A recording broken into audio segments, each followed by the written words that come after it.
ఇవి millet breakfast. కొర్రలతో చేసిన మిరియాల పొంగల్ ఇది. ఇది సజ్జలతో చేసిన కర్డ్ బౌల్, దద్దోజనంలా ఉంటుంది అనమాట. ఇది దద్దోజనం గంటలతోనే గంటలు అంటారు. ఇది కొర్రలతోనమ్మా మిరియాల పొంగల్. ఇది ఏంటండి తీసుకోండి, ఎందుకంటే రోజు ఇడ్లీ దోశలు ఉప్మా తప్పించి నీకు ఇంకే టిఫిన్లు రావా అని అడుగుతున్నారు కదా నన్ను. చక్కగా ఇవి తినండి, మంచి బలం వస్తుంది మీకు. ఇంకా నన్ను తిట్టడానికి చాలా బలం వస్తుంది. ఇవి తినండి.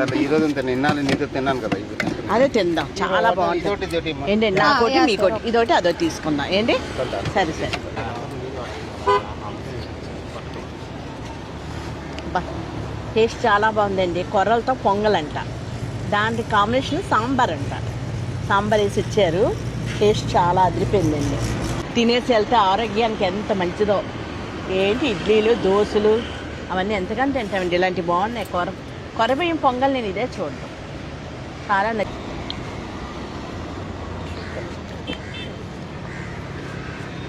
పుల్లబెట్టిన అంబలండి.